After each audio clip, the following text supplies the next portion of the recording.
ये ब्रिज जाएगा, ब्रिज जाएगा, ब्रिज क्या।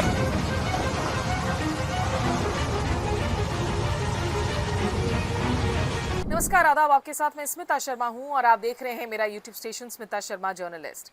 उत्तर भारत के खास करके अगर हम पहाड़ों की जब बात करें, जब जिक्र होता है तो तस्वीरें आती हैं बड़े खूबसूरत माहौल की, लेकिन साथ ही साथ रह रहकर भयावह मंजर भी देखने को मिलता है, खास करके मॉनसून के समय में।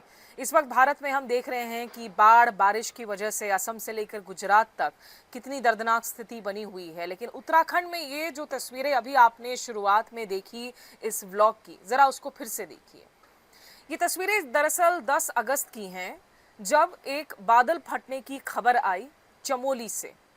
ये उत्तराखंड का काफ़ी रिमोट हाई ऑल्टीट्यूड क्षेत्र है और यहाँ की जो नीति घाटी है, वहाँ तमक नाले में जिस तरीके से उफान पर नदी में आपने लहरों को जोर पकड़ता हुआ देखा और भयावह रूप से पानी की तेज धार नीचे आ जाती है, अपने साथ तमाम जो आसपास सामान हैं उनको लेते हुए, उनको मलबे में तब्दील करते हुए, और एक जो निर्मित पुल है यहाँ पर, जिसे आर्मी के टर्म्स में हम एक बेली ब्रिज बताते हैं, उस ब्रिज को अपनी चपेट में लेकर ये पानी का फोर्स आगे बढ़ता हुआ नजर आता है। इसकी वजह से यहाँ आसपास के क्षेत्र में आवाजाही काफ़ी बुरी तरीके से बाधित हुई।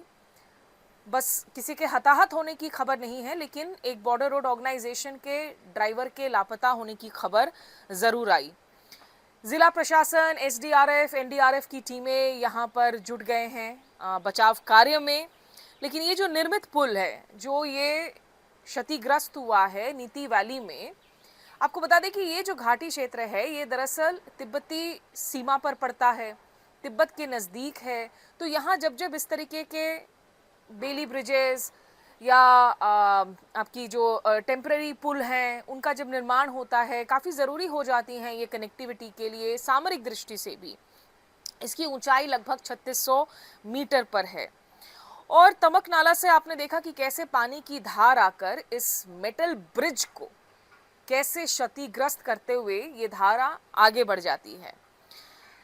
इस क्लाउड बर्स्ट में ये जो बेली ब्रिज को नुकसान पहुंचा है, इसकी वजह से बताया जा रहा है कि आसपास के कम से कम दर्जन ऐसे गांव हैं जिन पर असर पड़ा है, जिनमें जुम्मा, झेलम, कोशा, मलारी, कैलाशपुर, मेहरा गांव, फरकिया, बांपा, गमशाली, नीति, द्रोणागिरी, कागा, गरपाक जैसे तमाम गांव शामिल हैं, क्योंकि ये लिंक उनको जोड़ता है। अब ये पहली दफ़ा इस तरह की भयावह तस्वीरें नहीं आ रही हैं।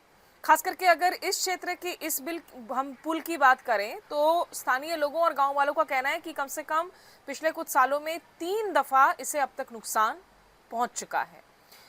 अक्टूबर 2025 में आपको याद दिला दें कि इसी तरह की एक घटना हुई थी और अचानक से जो पानी की तेज़ धार आई, उसकी वजह से बहुत ज़्यादा जो है नुकसान भी हुआ था। अब चमोली डिस्ट्रिक्ट में ये निश्चित रूप से ऑपरेशंस जारी हैं इस बीआरओ के मिसिंग ड्राइवर को, लापता ड्राइवर को ढूंढने के लिए और इस बात की समीक्षा करने के लिए कि आखिर स्थानीय लोगों को कितना नुकसान पहुंचा है। लेकिन पर्यावरणविदों को अगर आप बार बार सुनेंगे, लोग चेतावनी दे रहे हैं, हमारे पहाड़ आज कमज़ोर हो रहे हैं। पहाड़ों में अनलिमिटेड पर्यटकों की आवाजाही से बहुत नुकसान पहुंच रहा है, अलग अलग स्तर पर पहुंच रहा है। एक, आप लगातार सड़कों की वाइडनिंग कर रहे हैं, आप पहाड़ों पर 4 लेन 6 लेन सड़कों का निर्माण कर रहे हैं जहां शायद उनकी ज़रूरत नहीं है। अब आप सोच लें कि दिल्ली से देहरादून की दूरी जो आज की तारीख में इंसान 3.5 घंटे में कर सकता है, अब उसको 1.5 घंटे कर रहे हैं। फ्लैट रोड्स को आप वाइडन कर रहे हैं तो समझ में आता है, लेकिन पहाड़ों में जो दूरगामी क्षेत्र होते हैं वहां आप सड़कें बनाइए, कनेक्टिविटी को सुधारिए।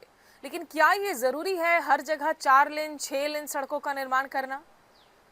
क्या पर्यटकों पर एक सीमा तय नहीं होनी चाहिए कि कितने पर्यटक आखिरकार आ सकते हैं? क्या ये पहाड़ लगातार हर साल, हर मौसम, हर सीजन में लाखों करोड़ों पर्यटकों का लोड ले सकते हैं? और वो भी वो पर्यटक जो वहां जाकर कूड़ा, गंदगी छोड़कर आते हैं, जिनको ना कानून का कोई डर, ना कोई सिविक सेंस, ना कोई जिम्मेदारी की भावना है। परिवार वालों के साथ जाते हैं, कोई धार्मिक टूरिज्म के लिए जाता है, उत्तराखंड चारधाम यात्रा के लिए मशहूर है। छोटे बच्चों परिवार वालों के साथ जाता है, लेकिन देर रात तक जो है वो शराब पी रहे हैं, लोग म्यूजिक सुन रहे हैं, लोग वहाँ कूड़ा फेंक कर आ जाते हैं। बाहर किसी देश में जाकर आप ये करने की कोशिश कीजिए। अभी पिछले दिनों में मॉरिशस गई हुई थी, एक छोटा सा वीडियो डाला था मैंने, जो आप हमारे शॉर्ट्स के सेक्शन में देख सकते हैं, कि कैसे वहाँ पर मॉरिशियन 25,000 रुपये की पेनल्टी लगाई जा सकती है अगर आप कहीं पे भी एक छोटा सा भी आप कबाड़ फेंक कर आते हैं, तो आपकी गाड़ी जब्त कर ली जा सकती है। मॉरिशियन 25,000 रुपये का मतलब है $500 तक का जुर्माना आपको देना पड़ सकता है। और आप ढूंढ लीजिए मॉरिशस की सड़कों पर, छोटा सा आइलैंड नेशन ज़रूर है, 12 लाख लोगों की आबादी है, सड़कों पर कहीं कोई गंदगी आपको नज़र नहीं आएगी। यहाँ हमारे पहाड़ों को लोग रोमांटिसाइज करते हैं, अपनी रील बनाने के लिए जाते हैं, लेकिन जिम्मेदारी की भावना ख़त्म है। और सिविक सेंस के साथ साथ जो सरकार बार बार विकास से लेकर कनेक्टिविटी के नाम पर पहाड़ों के साथ खिलवाड़ कर रही है, ये तमाम चीज़ें उसी की आप रिजल्ट्स के तौर पर देख रहे हैं कि प्रकृति का प्रकोप किस तरीके से हमारे सामने आ रहा है। अलग अलग जो विजुअल्स आई हैं इस नीति घाटी की, चमोली वैली से तमक नाले की, बेहद भयावह चेतावनी वाली तस्वीरें हैं ये। सचेत हो जाइए, आप प्रकृति को डोंट टेक फॉर ग्रांटेड। अगर वेदर पैटर्न्स बदल रहे हैं, जलवायु परिवर्तन हो रहा है, तो बहुत सारे ऐसे डिजास्टर्स हैं पहाड़ों में जो आज की तारीख में हमारे मैन मेड डिजास्टर्स हैं। हम सबको सतर्क होने की ज़रूरत है और अपने विधायकों से लेकर सांसदों तक और सरकारों से जवाबदेही तय कीजिए कि क्या ज़रूरी है विकास के नाम पर हर जगह 4 लेन 6 लेन स्ट्रीट्स को बनाना, रास्तों को बनाना पहाड़ों में। बहरहाल चमोली ज़िले के और उत्तराखंड के रुद्रप्रयाग डिस्ट्रिक्ट वगैरह जहां पर बहुत भारी बारिश हो रही है, वहां लोगों को कहा जा रहा है कि आप लोग सतर्क रहें, क्योंकि अचानक से जब भूस्खलन होता है, आपकी गाड़ियां जा रही होती हैं, कहीं से भी अचानक से पूरी एक मिट्टी की लहर दौड़ती हुई आ जाएगी, बड़े बड़े पत्थर गिर जाएंगे। तो अगर आप लोग इन रास्तों से होकर जा रहे हैं, स्थानीय लोग नहीं हैं, तो प्लीज़ अलर्ट रहिए। ऐसे हाईवेज पर बीच रास्ते में खड़े होकर रील्स बनाने की, वीडियो लेने की कोशिश मत कीजिए। स्थानीय लोग जिन बातों को आपको कहते हैं कि आप इन रूल्स को फॉलो कीजिए, उनको बहुत ध्यान से सुनिए। तो अधिकारियों का क्या कुछ कहना है इस वक्त, लोगों को क्या चेतावनी दे रहे हैं और लोगों से क्या अपील कर रहे हैं, वो भी सुन लीजिए। इस वीडियो में मेरे साथ अभी बस इतना ही। नमस्कार, आदाब। देखिए आज 11 अगस्त हो गई है, तो हमने जैसे पहले भी दिया था 9 तारीख से 11 तारीख के लिए जो है स्पेशल प्रेस रिलीज भी जारी करी थी, क्योंकि कुछ जो है संवेदनशील क्षेत्रों में जो है जहां क्योंकि भारी से बहुत भारी बारिश की आशंका थी, तो ऑरेंज अलर्ट के साथ वार्निंग्स दी गई थी। तो आज तो अभी अगले 24 घंटे में तो जैसे स्थिति ऐसे ही बनाया हुआ, अभी भी जो है हल्के से मध्यम दर्जे की बारिश अधिकांश स्थानों पर देखने को मिल सकती है प्रदेश में।